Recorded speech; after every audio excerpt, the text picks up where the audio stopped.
जय हिंद साथियों, नमस्कार। कैसे हैं आप सब लोग? उम्मीद है सभी बहुत अच्छे हैं, शानदार, लाजवाब हैं, ज़बरदस्त हैं, बेहतर हैं, जिंदाबाद हैं। स्वागत है आप सभी का फिजिक्स के इस रहस्यमयी और बिल्कुल रंग बिरंगे अचम्भों से भरे हुए संसार में। उम्मीद है आप बहुत अच्छी मेहनत के साथ अपनी तैयारी को लेकर आगे चल रहे हैं, बढ़िया से पढ़ाई कर रहे हैं और शानदार रिवीजन आप सभी कर रहे हैं। तो कहीं ऐसा तो नहीं कि सुबह सुबह मैं आपसे ज़्यादा उम्मीदें कर लेता हूँ कि शानदार रिवीजन भी कर रहे हैं, अच्छे से पढ़ाई कर रहे हैं? ऐसा तो नहीं है ना? अच्छे से पढ़ाई कर रहे? चलो एक बार एक क्वेश्चन पूछ लिया जाए आपसे कल की क्लास से। और भैया जी, क्वेश्चन ये है, कल हमने 2D मोशन के बारे में पढ़ा था।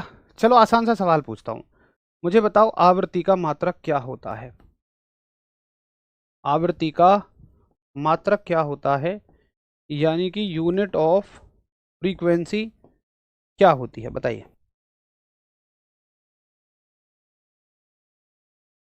आवृत्ति का क्या मात्रक है?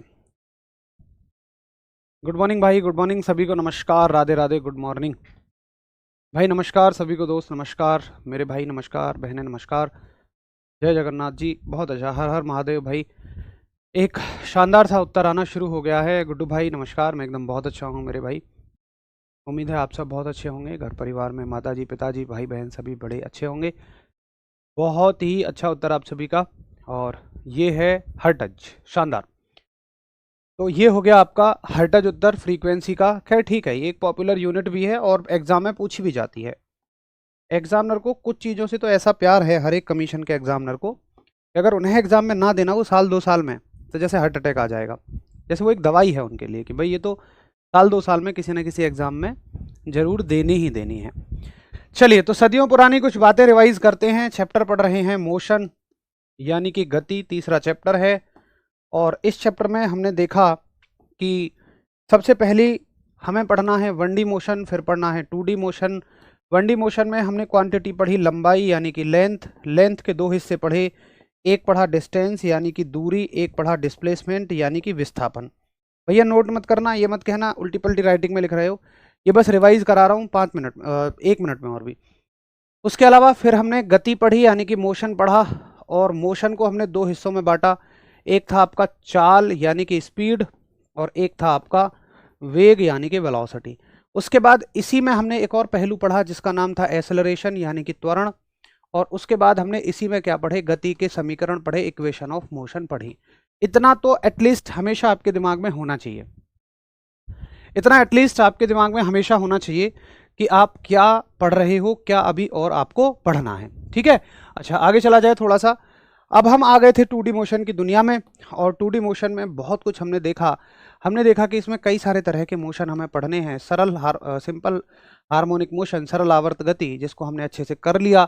और उसके साथ ही हमने देखा आवर्तकाल और आवृत्ति, फ्रीक्वेंसी और टाइम पीरियड, दोनों चीज़ें अच्छे से कवर की।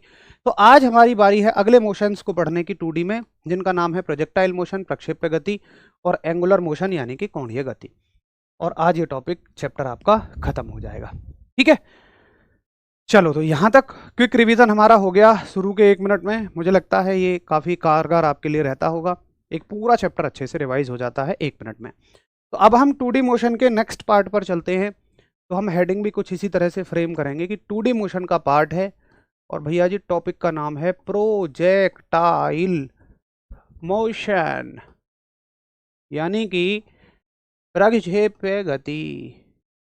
टॉपिक का नाम है प्रोजेक्टाइल मोशन, प्रक्षेप्य गति। ठीक है, सभी इस तरह की एक बढ़िया सी शानदार सी हेडिंग डालिए और समझते हैं कि प्रोजेक्टाइल मोशन क्या होता है।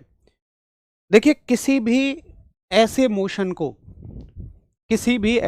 को हम प्रोजेक्टाइल मोशन कहते हैं। जैसे इसके अगर हम एग्जांपल्स लें, तो मान के चलिए कि यहाँ पर ये ज़मीन है और ये एक फुटबॉल है। ये फुटबॉल यहाँ रखी हुई है, आपने इसको किक किया तो फुटबॉल एक खास रास्ते को तय करेगी। ऐसा नहीं है कि फुटबॉल को आप किक करोगे तो फुटबॉल बिल्कुल ऐसे जाएगी ना। फुटबॉल का रास्ता किस तरह का होगा? फुटबॉल का रास्ता कुछ इस तरह का होगा, ये ऐसे जाएगी, ऐसे, फिर ये और थोड़ी सी ऊपर जाएगी, उसके बाद फिर ये कहीं नीचे आ रही होगी ऐसे, और फिर ये ऐसे ऐसे करके सबसे नीचे आ जाएगी। ये आपका फुटबॉल का रास्ता रहेगा। Am clear?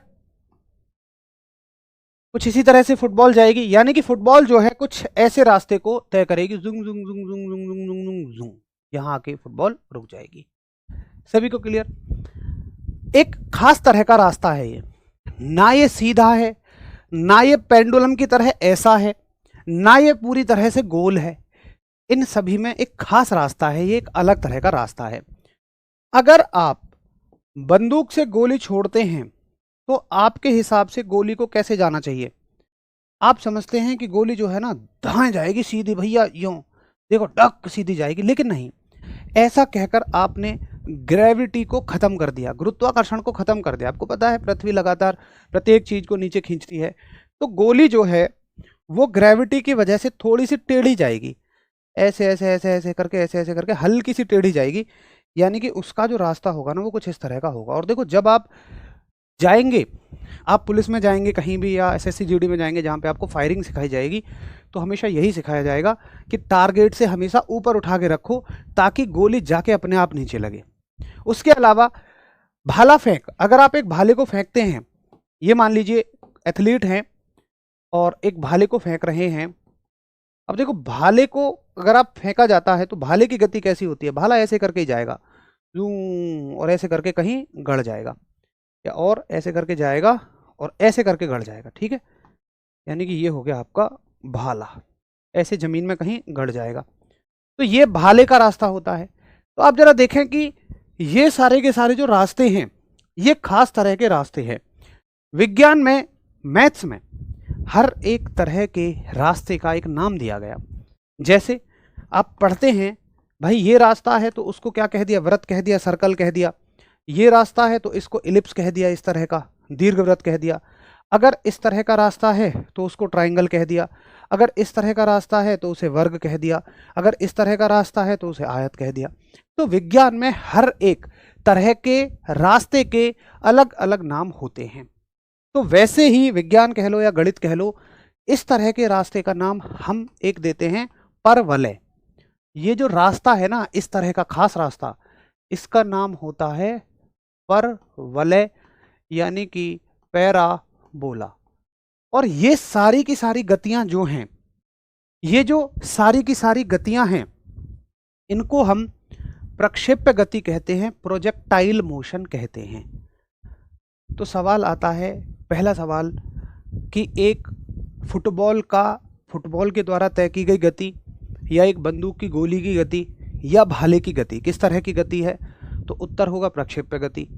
दूसरा सवाल होगा, प्रक्षेप्य गति में वस्तु के द्वारा तय किया गया रास्ता कैसा होता है? तो साहब ये परवलाकार होता है। परवलय है तो परवलाकार बोल देंगे, पैराबोला है तो पैराबोलिक बोल देंगे। बड़ी आसान सी बात है। तो अब लिख लीजिए सारी चीजों, ठीक है। अब लिखते हैं, शुरुआत करते हैं। तो प्रक्षेप्य गति क्या होती है, इसके डायरेक्टली हम एग्जाम्पल ही लिखेंगे। एज सच कोई डेफिनेशन नहीं बनेगी इसकी कि भाई इसका कोई नाम हम नहीं लिख पाएंगे कि इस तरह की कोई गति है। सीधे सीधे इसके एग्जाम्पल बस पेपर में आपसे पूछे जाएंगे। एग्जाम्पल होंगे इसका, जैसे कि फुटबॉल की गति, यानी कि मोशन ऑफ फुटबॉल। फुटबॉल की गति कैसी गति है? प्रक्षेप्य गति है। That's clear. उसके अलावा आपसे पूछा जाएगा गोली की गति।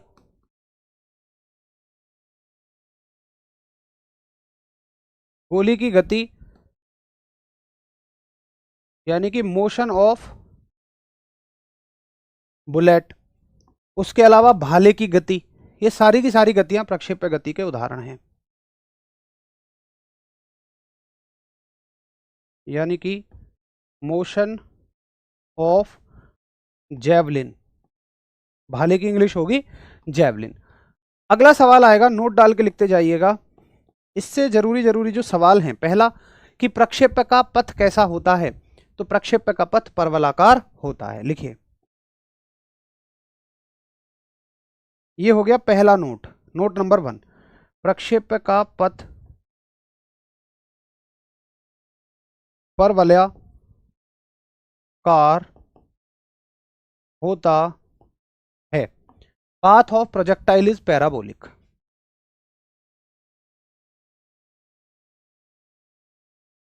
Path of projectile is parabolic. एक बार भैया इतना समझ में आ गया हो और थम्स अप कर दो कि भैया हाँ हमें नोट हो गया। भाइयों बहनों, ये सर हमको मस्त पढ़ा रहे हैं, राहुल यादव। हाँ भाई रविराज, देखो एसएससी के लिए सभी लोग साथ में मिलकर खड़े हुए हैं, सभी लोग लगे हुए हैं।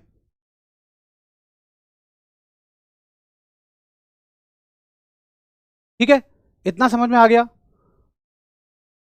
कि इसके उदाहरण पूछे जाएंगे सीधे सीधे और प्रक्षेपण का पथ पूछा जाएगा। अब देखिए आगे इससे क्या पूछा जाएगा और क्या सवाल जुड़े हुए होंगे। जैसे मान लीजिए, जैसे भाला फेंकने वाला खिलाड़ी है, तो वो हमेशा क्या चाहेगा कि यार भाला ना ज़्यादा से ज़्यादा दूरी पर जाना चाहिए। अब देखो भाला कितनी दूरी पर जाएगा ये डिपेंड करेगा आप कितने एंगल पे भाले को फेंकते हैं। बहुत ध्यान से समझना, आपको बगैर किसी मैथ के, बगैर किसी कैलकुलेशन के समझ में आ जाएगा। फिजिक्स की खूबसूरती ही ये है कि बस आप उसको आसपास की दुनिया से जोड़ के पढ़िए। देखो मान के चलिए कि आप जमीन पर यहाँ खड़े हुए हैं, खुद फील करना इस चीज को। अगर मान लीजिए मैं किसी भाले को, ये मेरे पास एक जैवलिन है, उसको किसी छोटे एंगल पे फेंकता हूँ, छोटे एंगल का मतलब मान लो मैं उसको 30 डिग्री पर फेंकता हूँ, तो आप खुद फील करके देखिए, आप अगर उसकी ऊंचाई को थोड़ा सा नीचे रखेंगे तो डेफिनेटली वो नीचे ही जाके गड़ जाएगा। अगर आप उसको कम एंगल पे रखेंगे तो वो हो सकता है यहीं आके गड़ जाए। अब आपने सोचा कि यार कम एंगल पे फेंकने से ना तो यहीं कहीं गड़ जाता है, मैं एक काम करता हूँ ज्यादा एंगल पे फेंकता हूँ। आपने उसको बिल्कुल ऐसे सीधा पकड़ लिया या थोड़ा सा ऐसे पकड़ लिया, अब आप उसे फेंक रहे हैं ऐसे। तो ये अगर आप इसे बहुत ज्यादा एंगल पे फेंकेंगे, जैसे मान लो आपने 80 डिग्री के एंगल पे पकड़ लिया यहां से, तो 80 डिग्री के एंगल पे ये ऊंचाई तक तो ज्यादा जाएगा बट दूरी ज्यादा नहीं जाएगा, दूरी कम जाएगा। इसलिए हमें एक बीच का रास्ता निकालना पड़ेगा। इसलिए सबसे परफेक्ट एंगल पता है कौन सा हो गया? 45 डिग्री। क्योंकि 45 डिग्री वो एंगल है जो ना ज्यादा नीचे है ना ज्यादा ऊपर है। तो 45 डिग्री पर अगर आप भाले को फेंकेंगे तो वो बिल्कुल सबसे ज्यादा दूरी तक जाकर गिरेगा। अगर आप 45 से बढ़ाएंगे तो ये ऊंचाई ज्यादा तय करेगा लेकिन दूरी कम तय करेगा, और 45 से कम रखोगे तो ये वहीं की वहीं जाके गड़ जाएगा। आइए आपको बात समझ में कि भाई इसलिए अगर आप किसी भी चीज को दूर तक फेंकना चाहते हैं तो आपको एंगल कितना रखना पड़ेगा? 45 डिग्री का, 45 डिग्री का कोण आपको रखना पड़ेगा। तो इस चीज को हम बोलते हैं, जिसको हम अधिकतम दूरी कह रहे हैं ना, विज्ञान की भाषा में इस चीज को हम बोलते हैं क्षैतिज परास। ये जो दूरी है इसको हिंदी में हम बोलते हैं क्षैतिज परास। किताब का शब्द यही है, क्षैतिज परास का मतलब हॉरिजॉन्टल रेंज।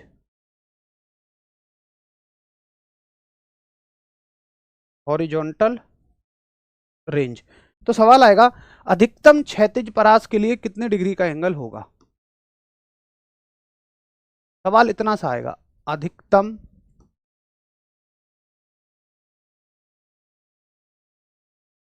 क्षैतिज परास के लिए, for maximum horizontal range, for maximum horizontal range angle जो है उसको कितना होना पड़ेगा? उसको 45 डिग्री होना पड़ेगा। थीटा सभी समझते हैं ना, एंगल के लिए कहते हैं थीटा, एक रिप्रेजेंटेशन है बस थीटा। ठीक है, चलो बहुत ही शानदार। अनुज भाई ने पूरा कमेंट सेक्शन दिल वी नाइस, थम्स अप 100 और दिल से भर दिया भाई, वाह थैंक यू। अच्छा आगे एक साथी ने कहा कि भैया यार एक बात बताओ, हर चीज़ में तो हम ये नहीं चाहते कि वो ज़्यादा से ज़्यादा दूरी तक जाए, बहुत सारी चीज़ों में हम ये चाहते हैं ज़्यादा ऊंचाई तक जाए। तो आपको क्लियर है यार, ज़्यादा ऊंचाई तक फेंकना है तो आपको बिल्कुल सीधा पकड़ना पड़ेगा उसे, बिल्कुल ऐसे सीधा पकड़ो। और ऐसे सीधा पकड़ने का मतलब यहाँ से एंगल कितना हो जाएगा? बिल्कुल 90 डिग्री हो जाएगा। तो अधिकतम ऊंचाई के लिए 90 डिग्री का एंगल आपको फेंकना पड़ेगा। तो आप कहेंगे अधिकतम ऊंचाई के लिए,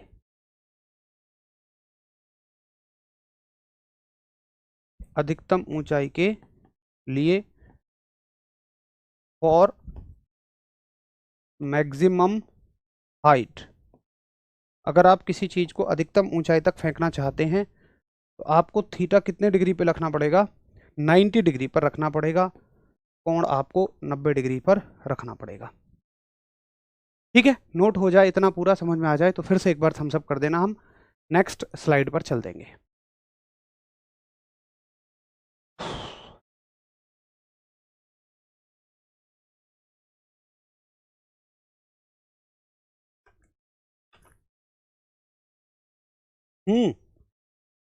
बिल्कुल भाई, रॉकेट की गति जो है छोटू बिल्कुल यही गति होती है। अक्षित जीएस में एक्सपेक्ट कर सकते हैं, आप उम्मीद कर सकते हैं 2-3 क्वेश्चंस की।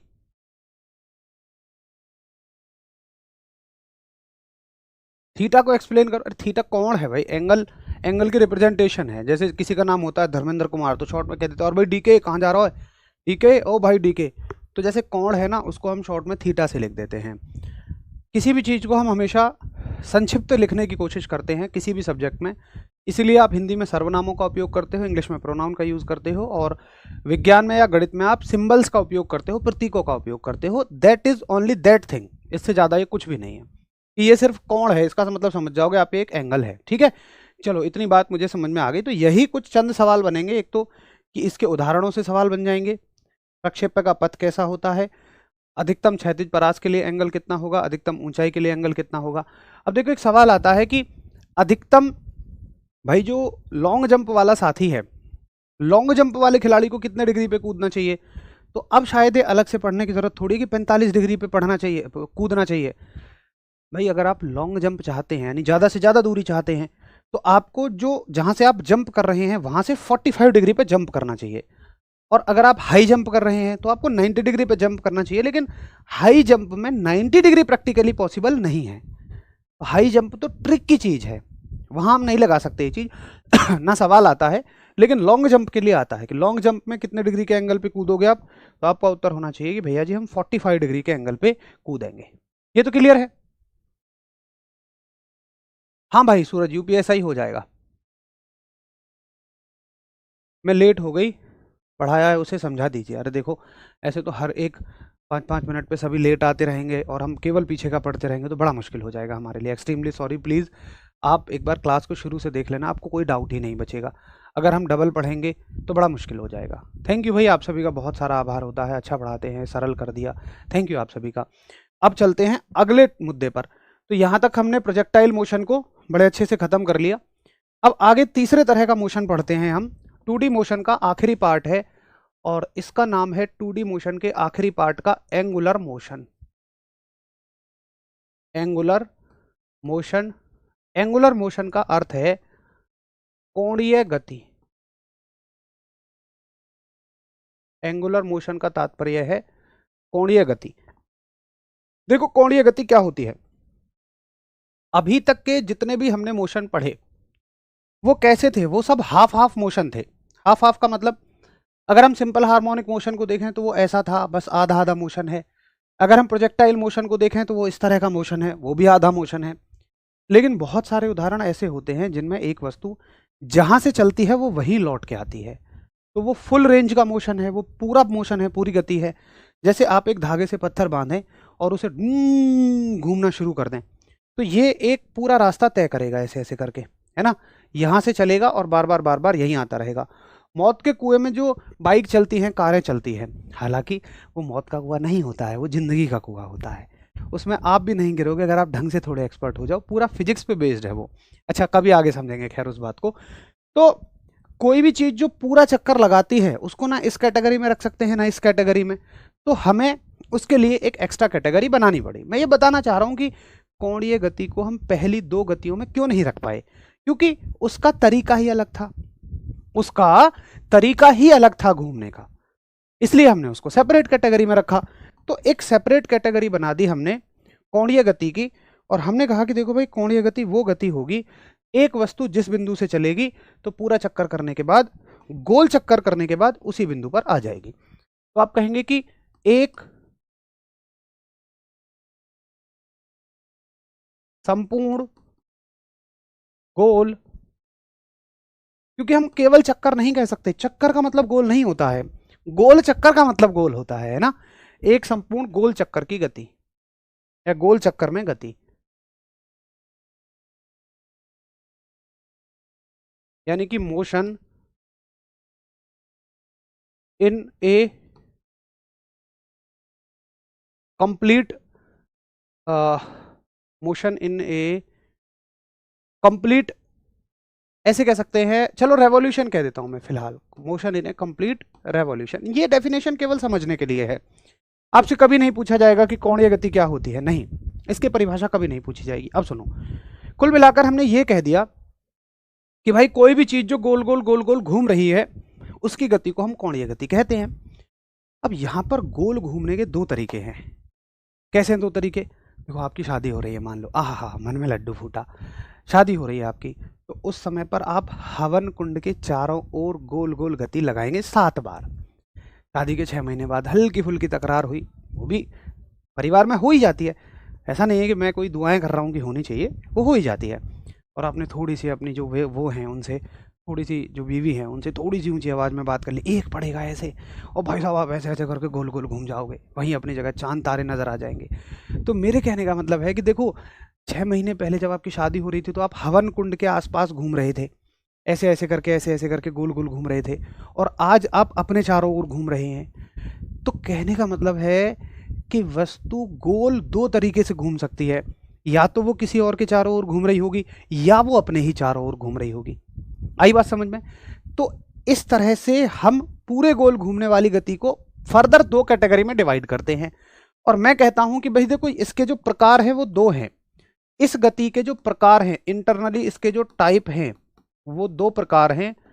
और उसमें पहला प्रकार जो है, ए डाल देते हैं, उसमें पहला प्रकार है जिसको हम कह रहे हैं घूर्णन गति। घूर्णन गति यानी कि रोटेशनल मोशन। Rotational motion. घूर्णन गति किस तरह की गति है कि जब आप अपने ही चारों ओर घूम रहे होते हैं, तो जब कोई वस्तु अपने ही चारों ओर पूरा गोल चक्कर लगा रही होती है उसको हम घूर्णन गति कहते हैं।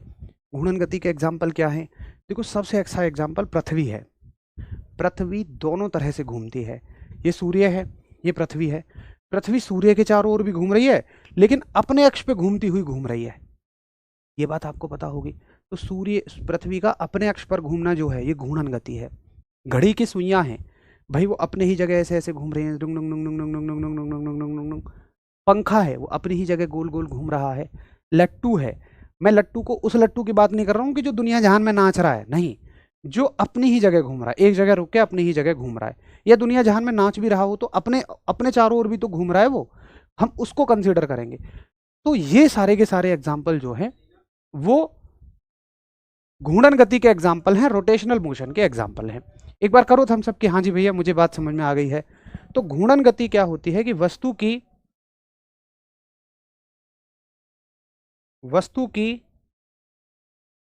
अपने ही चारों ओर, वस्तु की अपने ही चारों ओर गति, यानी कि motion of a body around it self. तो बताओ इसके एग्जाम्पल्स क्या हो जाएंगे? पहले इसको नोट करो, फिर इसके एग्जाम्पल लिखेंगे फटाफट नीचे। इसको नोट करो, समझ में आ गया सभी को? फटाफट, बहुत बढ़िया, नोट कर लो और फिर हम लोग आगे चलेंगे। पेपर में एग्जाम्पल आएंगे कि बताओ घड़ी की सुइयों की गति, या पंखे की गति, जो पंखा लगा हुआ है ऊपर, पंखे की गति, या लट्टू की गति, या पृथ्वी की अपने अक्ष पर गति। ये तमाम किस गति के एग्जाम्पल हैं? ये सवाल आएगा एग्जैक्टली। आप कहोगे घूर्णन गति का एग्जाम्पल है। हाँ, गाड़ी का पहिया आप कह सकते हो, बहुत अच्छा है। मिक्सर मशीन आप कह सकते हो। देखो, आया ना मजा? ऐसे मजा आता है जब आप दैनिक जीवन की चीजों को खुद जोड़ के पढ़ना शुरू कर दो, तब माना जाता है कि आप एक टॉपिक को अच्छे से समझ गए हैं। बड़ा अच्छा। लिखते हैं आगे, इसके एग्जाम्पल क्या हैं। घूर्णन गति हो गई ना, इसकी परिभाषा हो गई। अब लिख लो इसके एक्स। तो इसके एक्स हैं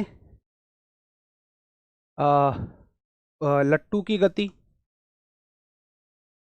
लट्टू की गति यानी कि मोशन ऑफ टॉप। उसके अलावा दूसरा एग्जाम्पल हो जाएगा घड़ी की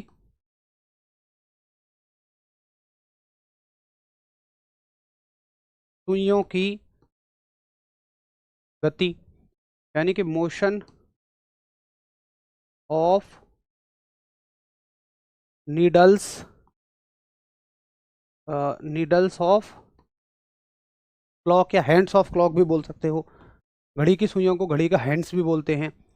या पृथ्वी की अपने अक्ष पर गति, पृथ्वी की अपने अक्ष पर गति मतलब motion of earth on its own axis, अपने अक्ष पर गति। उसके अलावा और क्या उदाहरण बताया आपने? तमाम उदाहरण आप लिख सकते हैं। पहिए की गति हो जाएगी मोशन ऑफ व्हील, पहिए की गति, मोशन ऑफ व्हील। ठीक है, और तमाम एग्जाम्पल जो भी आपको समझ में आते हो आप लिख सकते हैं। पेपर में तो कुछ भी पूछ लेगा। झूले की गति हो सकती है क्या? हाँ बिल्कुल हो सकती है झूले की गति। कौन से वाले झूले की बात कर रहे हैं? अगर देखो आप वो वाले झूले की बात कर रहे हैं जिसमें बैठ बैठ के आप ऐसे पूरा चक्कर लगा के आते हो तो ठीक है। अगर आप इस झूले की बात कर रहे हैं तो भैया जी ये कौन सा झूला हो जाएगा? ये तो सिंपल हार्मोनिक मोशन है। तो झूले में आपको स्पेसिफाई करना पड़ेगा कि किस झूले की बात हो रही है। ठीक है,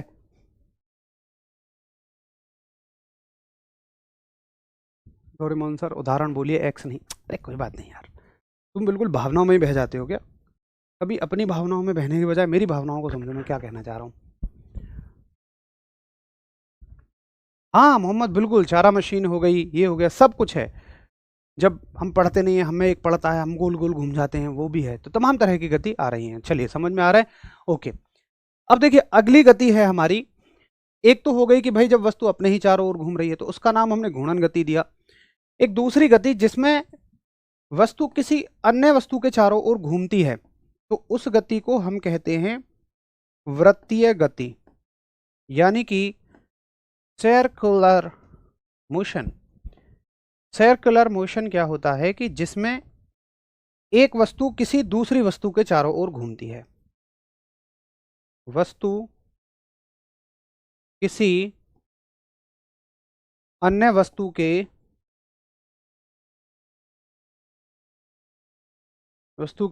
वस्तु के चारों ओर घूमती है।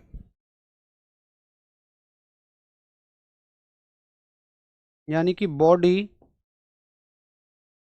Moves around another body. तो इसका सबसे अच्छा एक एग्जांपल है हमारे पास कि सारे के सारे ग्रहों की सूर्य के चारों ओर गति। सारे के सारे ग्रह जब सूर्य के चारों ओर घूम रहे हैं तो वो किसी और वस्तु के चारों ओर घूम रहे हैं ना। तो एक बेहतर एग्जांपल, बेहतर एक्स इसका हो जाएगा ग्रहों की सूर्य के चारों ओर गति।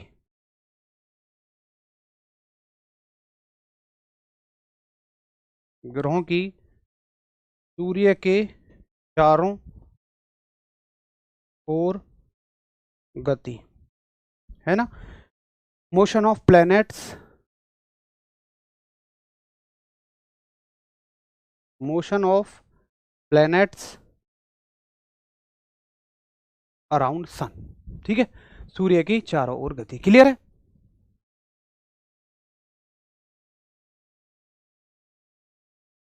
सभी एक बार थम्स अप करो कि हाँ जी भैया नोट हो गया और समझ में आ गया।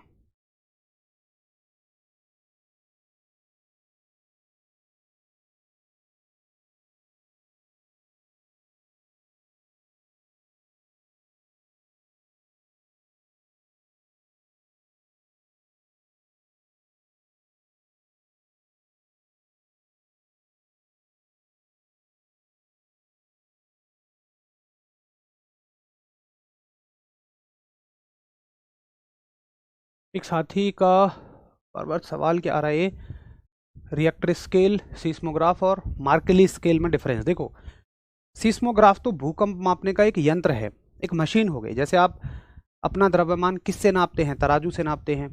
तो ऐसे ही सीस्मोग्राफ तो एक तराजू है, ठीक। लेकिन आपका द्रव्यमान का मात्रक क्या होता है? किलोग्राम होता है। ऐसे ही भूकंप की तीव्रता को मापने का जो मात्रक है भाई, वो तराजू जो मापक यंत्र में मापोगे कुछ तो रीडिंग किसी यूनिट में लिखी आएगी। तो मात्रक जो है वो रिएक्टर स्केल भी है और मार्कली स्केल भी है। अब रिएक्टर स्केल और मार्कली स्केल दोनों ही इसके मात्रक हैं, लेकिन हल्का सा फर्क ये है कि देखो रिएक्टर स्केल ये बताता है कि एक्चुअली इनहेरेंट स्ट्रेंथ कितनी है भूकंप की, मतलब अंदर छिपी हुई ताकत कितनी थी भूकंप की। लेकिन मार्केली स्केल आपको ये बताता है कि जनजीवन पे कितना नुकसान इसने पहुंचाया।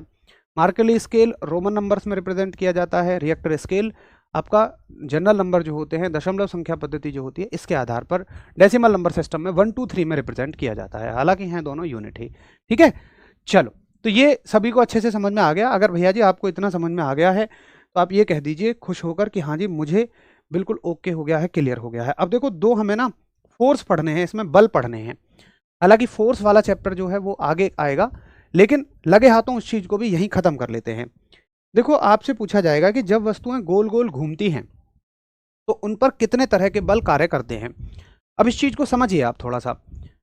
जब कोई वस्तु घूमती है, जैसे आप कभी बस में बैठे होंगे और बस अगर तेज गति से घूम जाए या कार तेज गति से मुड़े, तो आपको ऐसा लगता है कि जैसे जिस दिशा में ये मुड़ रही है मैं उसी दिशा में ऐसे ऐसे लुढ़कता हुआ चला जा रहा हूं, मुझ पर कोई धक्का इस इधर की तरफ लगता हुआ चला जा रहा है।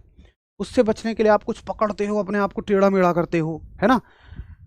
तो मैं आपसे ये पूछता हूं कि जब भी आप गोल घूम रहे होते हो तो आखिर वो फोर्स, वो बल किसने लगाया। तो आप याद रखेंगे कि गोल घूमती हुई वस्तु पर, गोल घूमती हुई वस्तु पर प्रकृति हमेशा एक बल लगाती है जो कि बाहर की तरफ होता है, यानी जहां से आप घूम रहे हैं उससे बाहर की तरफ होता है।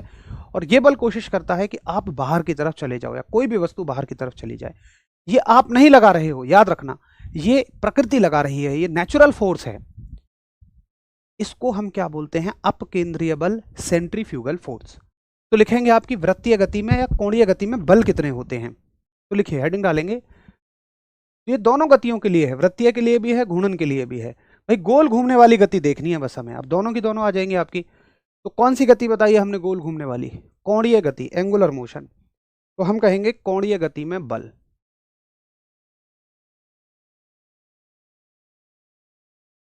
कोणीय गति में बल यानी कि फोर्स इन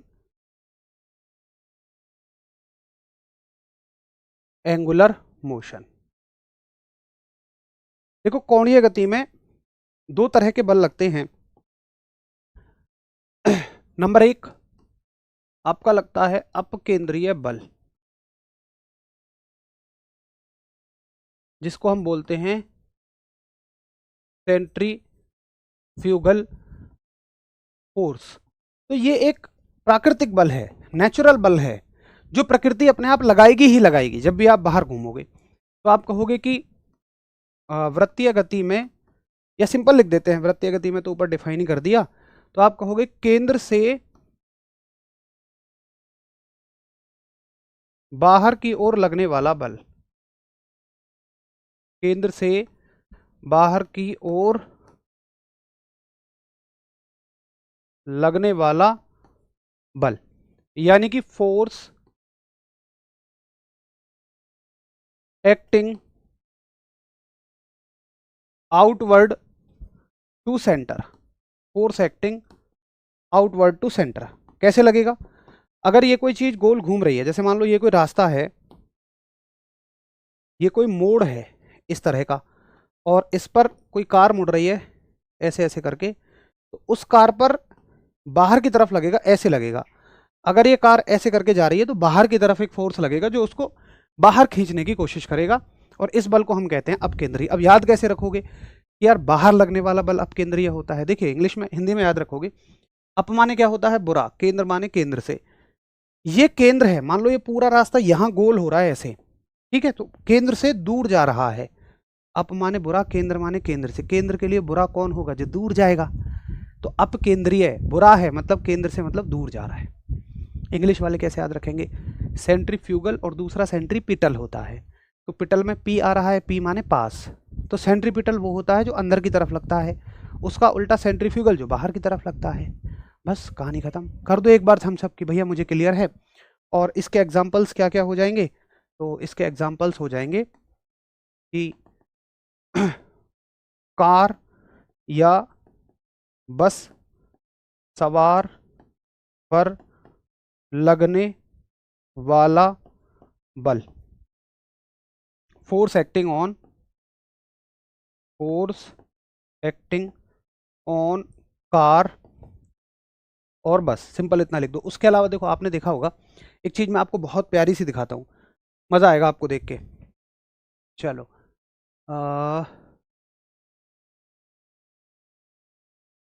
हम कहेंगे bending of, bending of bike, bending of bike racing, कुछ भी ऐसे करके लिख देते हैं। एक बाइक सवार जो है ना, या साइकिल सवार जब घूम रहा होता है, देखो जैसे आपने कभी अगर बाइकों की रेस वेस देखी हो, तो जब जो बाइक सवार होते हैं जब वो किसी मोड़ से मुड़ रहे होते हैं तो आपने देखा होगा एकदम ना अपने आप को झुका लेते हैं। और ना केवल ये, आप महसूस करो जब आप साइकिल चलाते हो और उसे बहुत तेजी से मोड़ रहे होते हो, देखो स्लो स्पीड पे आप मोड़ोगे ये फोर्स उतना ज़्यादा एक्टिव नहीं रहेगा, लेकिन आप जितना स्पीड बढ़ाते चले जाओगे ये बल उतना ज़्यादा होगा। तो देखो ये मुड़ कैसे रहे हैं, इधर की तरफ मुड़ रहे हैं, यानी कि बाहर की तरफ नेचर इन पर एक बल लगाती, उससे पहले ही इन्होंने अपने आप को इधर झुका लिया। कि अगर हम पहले से ही झुक के रहेंगे तो नेचर का जो बल लगेगा ज़्यादा से ज़्यादा हमें सीधा कर सकता है, पलटाएगा नहीं, है ना। आई बात समझ में। तो ये सवाल आएगा कि बताओ जो साइकिलिस्ट होते हैं, यानी साइकिल के गेम में भी रेस, साइकिल की रेस में भी ऐसे ही करते हैं। ये देखो देखो ये साइकिल की रेस में भी अपने आप को झुका लेते हैं और इसकी रेस में भी अपने आप ये झुका लेते हैं। ये साइकिल की रेस में है, देखिए ये अपने आप को झुका लेते हैं। तो साइकिल या बाइक की जो रेस होती है उसमें जो राइडर्स होते हैं वो खुद को मुड़ने की विपरीत दिशा में झुका लेते हैं, किससे बचने के लिए, अपकेंद्रीय बल से बचने के लिए। क्लियर। तो नोट करेंगे आगे, और इसके एक्स क्या हो जाएंगे, या नोट डाल के लिख लो कि bike oblique cycle, cycle race सवार, या की रेस में लिखो, ऐसे अच्छा स्टेटमेंट नहीं बनेगा ना। साइकिल की रेस में सवार स्वयं को मुड़ने की विपरीत दिशा में झुका लेते हैं, विपरीत दिशा में झुका लेते हैं। क्यों झुका लेते हैं, इसका या तो ऐसे ही सवाल आएगा। अब देखो मजे की बात सुनो, इसका उत्तर ऑप्शन पे डिपेंड करेगा। अगर सवाल आए कि इस बल से बचने के लिए, तो बताओ कौन से बल से बचने के लिए, तो आप कहोगे भाई अपकेंद्रीय बल से बचने के लिए। क्यों झुका लेते हैं, मैं इंग्लिश में एक साथ लिख दूंगा, है ना, पहले समझ लो। अपकेंद्रीय बल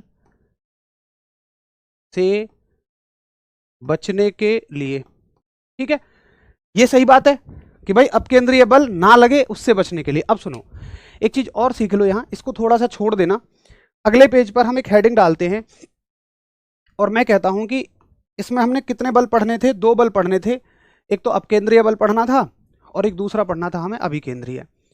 यहां जगह छोड़ देना इतनी, या केवल हिंदी वाले इतनी जगह छोड़ना, बस इतनी, ठीक है, इंग्लिश वाले भी इतनी जगह छोड़ देना। आगे लिखो, दूसरा पढ़ो अभिकेंद्रीय बल। मैं उसको थोड़ा सा होल्ड करके यहां आया हूं, उसकी एक वजह है, सेंट्रीपिटल फोर्स। अब देखो अभिकेंद्रीय बल क्या होता है, अभिकेंद्रीय बल होता है, अभि माने और, कोई बात नहीं एक साथ लिख लेना, मैं समय दे दूंगा, पहले समझ लो। अभि माने होता है और, केंद्र माने केंद्र की, जो केंद्र की ओर है, यानी कि एक ऐसा फोर्स जो किसी भी सर्कल में सेंटर की तरफ लग रहा है, ऐसे लग रहा है अंदर की तरफ, इसको हम अभिकेंद्रीय बल कहते हैं, इसको हम सेंट्रीपिटल फोर्स कहते हैं। इंग्लिश में पी माने पास रखोगे याद। अब मुझे बताओ ये कहां देखा है आपने, अरे भाई आप अपकेंद्रीय बल से बचने के लिए खुद अपने ऊपर एक अंदर की तरफ बल लगा रहे हैं। फिर से समझो, आप ऐसे मुड़ रहे हैं, ये भाई साहब इस सड़क पर ऐसे मुड़ रहे हैं, तो इन पर बाहर की तरफ एक बल लगता, और ये बल कौन सा होता, एक सेकंड, ये बल बाहर की तरफ होता, हाँ इसको तलाश कर रहा था मैं, ये बल होता बाहर की तरफ, ये देखिए ऐसे करके ये बल इनको बाहर की तरफ धकेलता। कौन सा बल है ये बल है अपकेंद्रीय बल, सेंट्रीफ्यूगल फोर्स, है ना। इससे बचने के लिए इन्होंने खुद को अंदर की तरफ झुकाया और इन पर कौन सा बल लगा, अभिकेंद्रीय बल लगा, सेंट्रीपिटल फोर्स लगा। तो इन्होंने खुद पर एक फोर्स लगाया अंदर की तरफ, जिसको हम सेंट्रीपिटल फोर्स कहते हैं। बोलो क्लियर है। उसके अलावा जब आप बस के हैंडल को पकड़ के उल्टी दिशा में झुक रहे हो, तब भी आप अपने ऊपर एक फोर्स लगा रहे हो। और सबसे अच्छा सुनो, सूर्य सेंटर में है, सारे ग्रह बहुत खतरनाक स्पीड से घूम रहे हैं, और अगर गोल घूमती हुई वस्तु पर नेचर के द्वारा बाहर की तरफ एक बल लगता है, तो तब तो सारे ग्रहों को दूर चले जाना चाहिए। लेकिन सारे ग्रह दूर नहीं जाते, क्योंकि सूर्य सबसे ताकतवर है और सबको खींचे रखता है। आपको पता है कौन से बल से खींचे रखता है? उस गुरुत्वाकर्षण बल से खींचे रखता है। वो सेंटर की ओर ही तो लगा रहा है। तो इस गुरुत्वाकर्षण बल को जो सेंटर की ओर लग रहा है, केंद्र की ओर लग रहा है, उसको हम वहां पर अभिकेंद्रीय बल कहते हैं, सेंट्रीपिटल फोर्स कहते हैं। तो सेंट्रीपिटल फोर्स लगाया जाता है, ये नेचर नहीं लगाती है। आप बाहर की तरफ लगने वाले बल से बचने के लिए अंदर की तरफ एक बल लगाते हैं, चाहे वो सूर्य लगा रहा हो, चाहे बाइक सवार लगा रहा हो। तो आया जरा आपको समझ में कि भाई अंदर की तरफ लगने वाला जो बल है हमारा, इसको हम कह देंगे अभिकेंद्रीय बल। तो आप कहेंगे कि केंद्र की ओर लगने वाला बल, केंद्र की ओर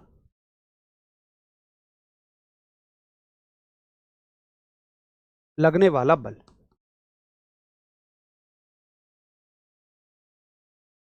force acting towards the centre. ठीक है, अच्छा ये समझ आया। अब सुनो, इस प्रश्न का उत्तर क्या क्या हो सकता है कि भाई बाइक या साइकिल सवार रेस में स्वयं को मुड़ने की विपरीत दिशा में झुका लेते हैं। तो झुका क्यों लेते हैं? ताकि बाहर की तरफ उन पर बल ना लगे। तो अभिकेंद्रीय बल से बचने के लिए, सॉरी अपकेंद्रीय बल से बचने के लिए। और क्या मैं ये नहीं कह सकता कि अभिकेंद्रीय बल प्राप्त करने के लिए? भाई वो बाहर की तरफ ना गिर जाए, इसलिए खुद को अंदर की तरफ झुका रहा है, और अंदर की तरफ लगने वाला बल कौन सा है? अभिकेंद्रीय। तो या तो उसका उत्तर ये होगा अपकेंद्रीय बल से बचने के लिए, या इसका उत्तर होगा कि अभिकेंद्रीय बल प्राप्त करने के लिए। अभिकेंद्रीय बल प्राप्त करने के लिए, यानी कि आवश्यक अंदर की तरफ उन्हें एक बल मिल जाए। ऑप्शन पे डिपेंड करेगा इसका उत्तर। पता है हम क्या गड़बड़ करते हैं? हम बस इतना याद रखते हैं कि गोल घूमना अभिकेंद्रीय अपकेंद्रीय, हम हेडिंग के साथ नहीं याद करते हैं कि कौन सा बल किस स्थिति में लगेगा। आजकल सवाल वो नहीं आते हैं कि गोल घूमने पे कौन सा बल लगता है। आपको अच्छे से पता होना चाहिए कि कहाँ अपकेंद्रीय बल लगेगा और कहाँ अभिकेंद्रीय बल लगेगा। तो इंग्लिश में मैं लिख देता हूँ, फटाफट आप थम्स अप करो कि ठीक है मुझे ये समझ में आ गया। अब इसका उत्तर क्या होगा, ऑप्शन पे डिपेंड करेगा। ये होगा तो ये हो जाएगा, ये होगा तो ये हो जाएगा, कुछ भी हो जाएगा, है ना। दोनों आ जाएं तो, ये बड़ा डाउट है आपका, दोनों आ जाएं तो। कभी ऐसा होगा कि आप शादी करने जाएं और आपको दो दुल्हन मिल जाएं, वहां पे ऑप्शन हो? बिल्कुल ऐसा ही है यार, नहीं प्रैक्टिकली पॉसिबल ही नहीं है, वो दोनों कभी आ ही नहीं सकते। ठीक है, अच्छा चलो यहाँ तो दोनों आ भी जाएं तो सी ऑप्शन ऐसा होगा कि ए एंड बी बोथ। लेकिन दुल्हन लेने जाओगे वहां थोड़ा ना ऑप्शन होगा कि ए एंड बी बोथ। तो रेयरली ऐसा होता है कि दोनों आ जाए, तो फिर ऑप्शन होता है ए एंड बी बोथ, दोनों ही करेक्ट है। तो आप लिखोगे कि बाइकर्स और साइकिलिस्ट बैंड्स, बिल्कुल सिंपल इतना सा ही लिखो कि बैंड हो जाते हैं। क्यों? To protect from centrifugal force, to protect from centrifugal force, या टू अचीव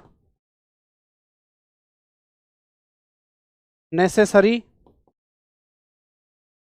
सेंट्रीपिटल फोर्स। ठीक है, चलो भैया, तो ये होगी पूरी कहानी अभिकेंद्रीय और अपकेंद्रीय बल की। अगर आपने ये नोट कर लिया हो तो फिर आगे बढ़े हम, 1-2 मिनट का टॉपिक और फिर खत्म।